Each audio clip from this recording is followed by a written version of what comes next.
Welcome to our channel. आशा करती हूँ आप सब बहुत अच्छी सेहत में होंगे। तो आज मैं शुरू कर रही हूँ हमारी रामचरितमानस सीरीज़ पाठ बालकांड का डे 8 और बिना किसी देरी के हम अपने पाठ को शुरू करते हैं और आगे की कहानी को पढ़ते हैं। चलिए।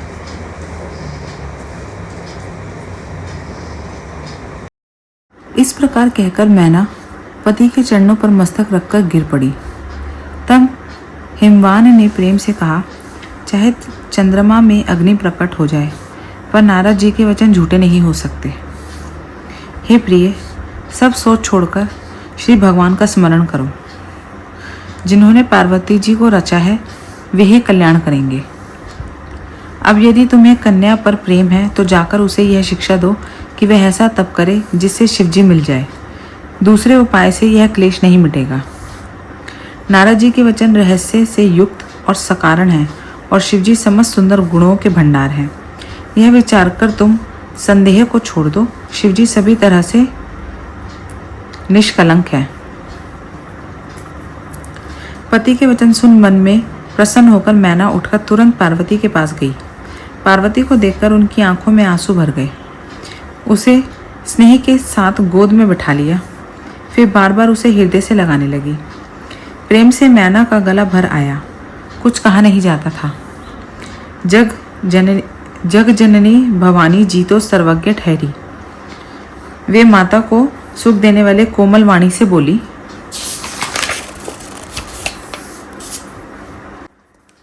माँ सुन, मैं तुझे सुनाती हूँ। मैंने ऐसा स्वप्न देखा है कि मुझे एक सुंदर गौरवर्ण श्रेष्ठ ब्राह्मण ने ऐसा उपदेश दिया है। हे पार्वती, नारद जी ने जो कहा है उसे सत्य समझकर तू जाकर तप कर। फिर यह बात तेरे माता पिता को भी अच्छी लगी है। तप सुख देने वाला और दुख दोषक नाश करने वाला है।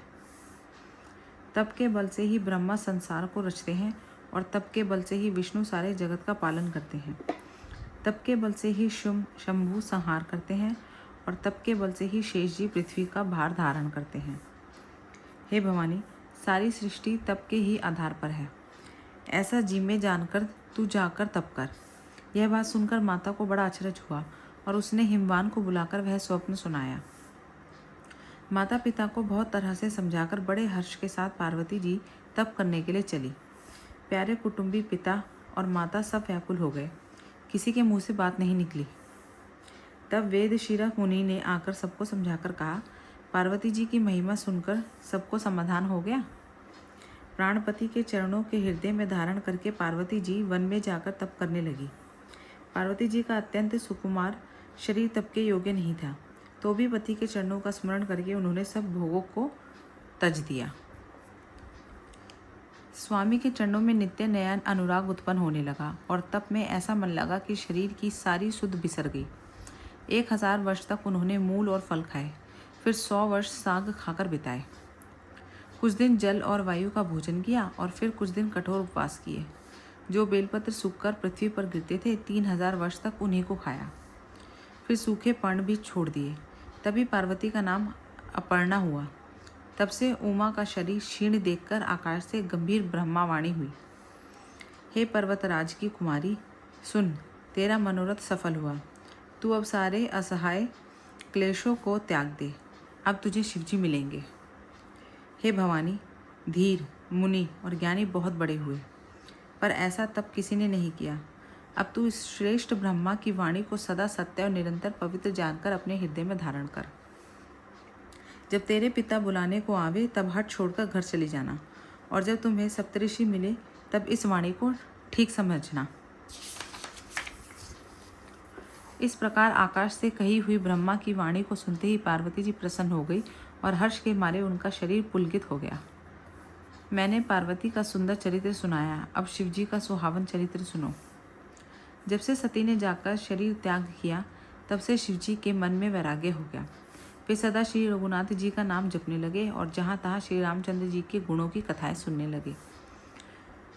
चिदानंद सुख के धाम मोह मद और काम से रहित शिवजी संपूर्ण लोकों को आनंद देने वाले भगवान श्री हरि को हृदय में धारण कर पृथ्वी पर विचरने लगे।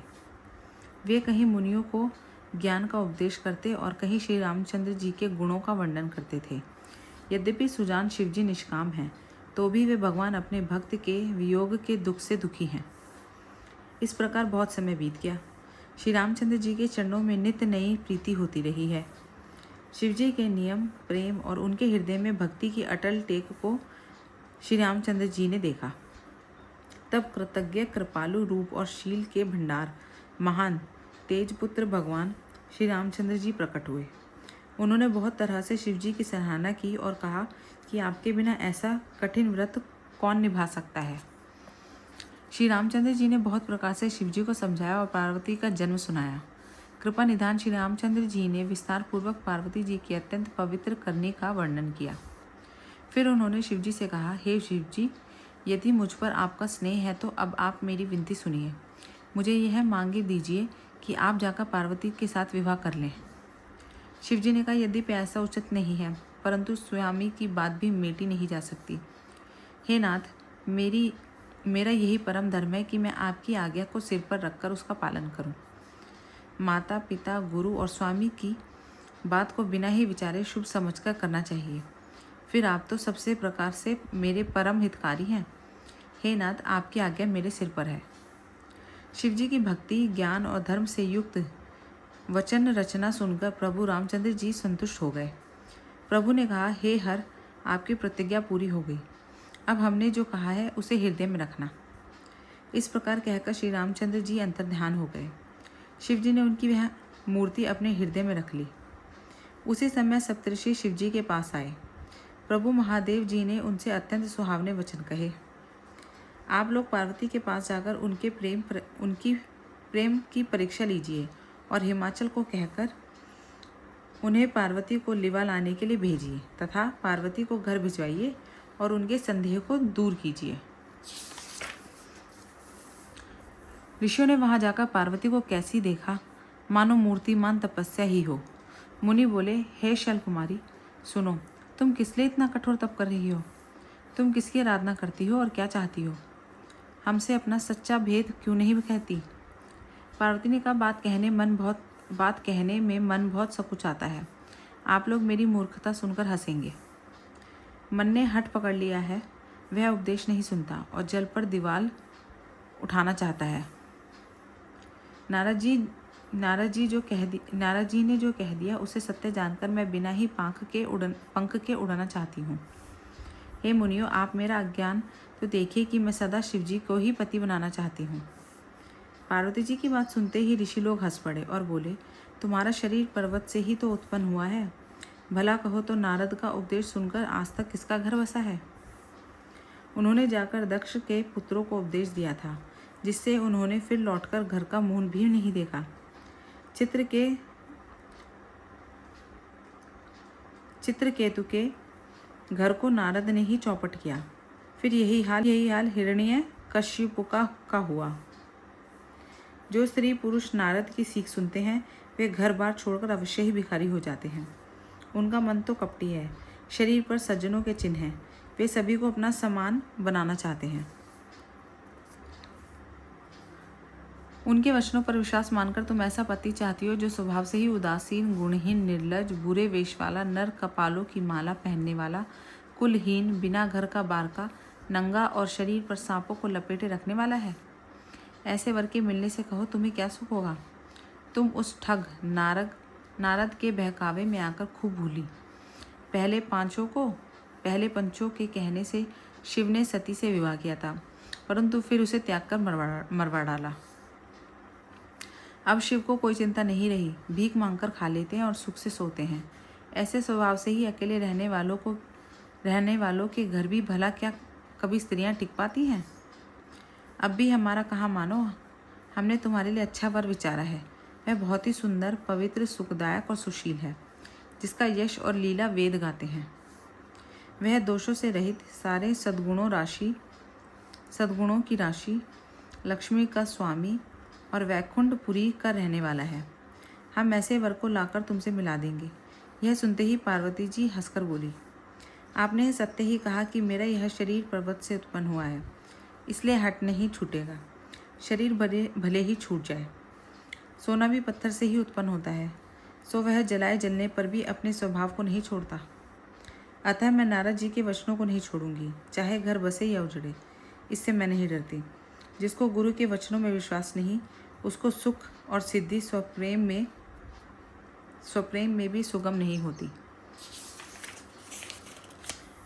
माना कि महादेव जी अवगुणों के भवन है और विष्णु समस्त सद्गुणों के धाम है, पर जिसका मन जिसमें रम गया उसको तो उसी से काम है।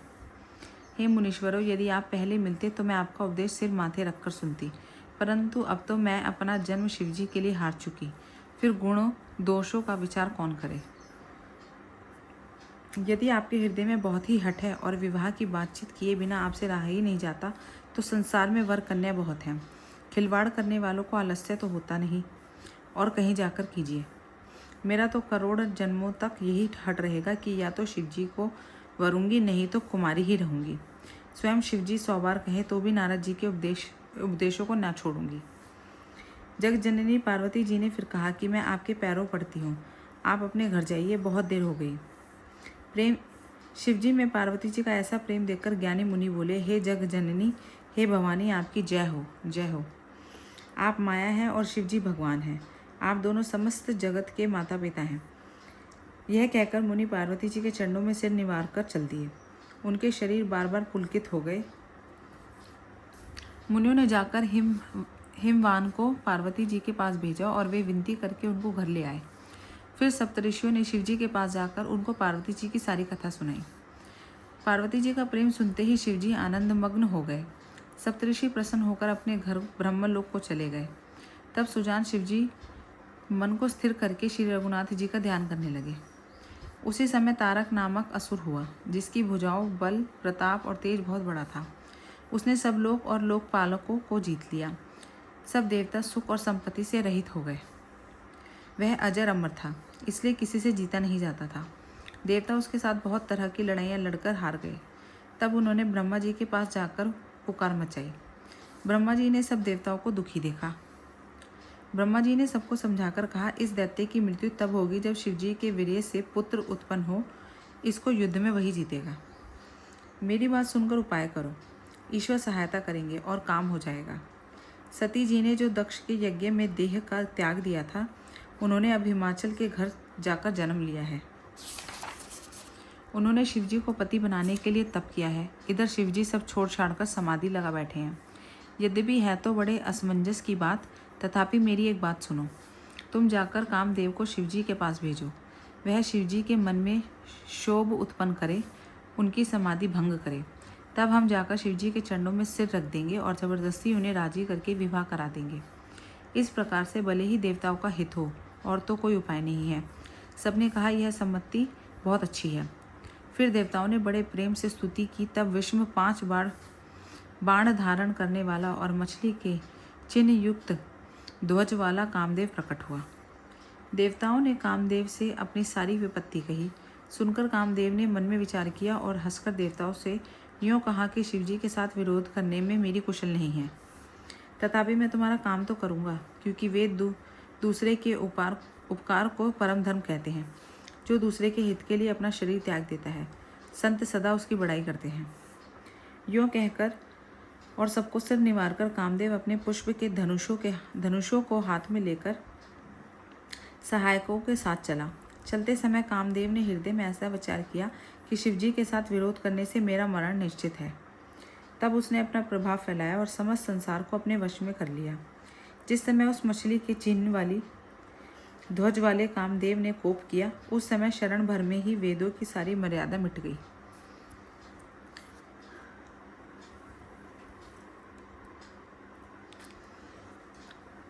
ब्रह्मचर्य, नियम, नाना प्रकार के संयम, धीरज, धर्म, ज्ञान, विज्ञान, सदाचार, जप, योग, वैराग्य आदि विवेक की सारी सेना डरकर भाग गई। विवेक अपने सहायकों सहित भाग गया। उसके योद्धा रणभूमि से पीठ दिखा गए। उस समय वे सब सदग्रंथि रूपी पर्वत की कंदाराओं में जा छिपे। सारे जगत में खलबली मच गई। हे विधाता, अब क्या होने वाला है? हमारी रक्षा कौन करेगा? ऐसा दो सिर वाला कौन है जिसके लिए रति के पति कामदेव ने कोप करके हाथ में धनुष बाण उठाया है। जगत में स्त्री पुरुष संज्ञा वाले जितने चर अचर प्राणी थे वे सब अपनी अपनी मर्यादा छोड़कर काम के वश हो गए। सबके हृदय में काम की इच्छा हो गई। लताओं को देखकर वृक्षों की डालियां झुकने लगी। नदियां उमड़ उमड़ कर समुद्र की ओर दौड़ी और ताल तैलाएं भी आपस में संगम करने लगी। जब जड़ की यह दशा कही गई तब चेतन जीवों की करनी कौन कह सकता है।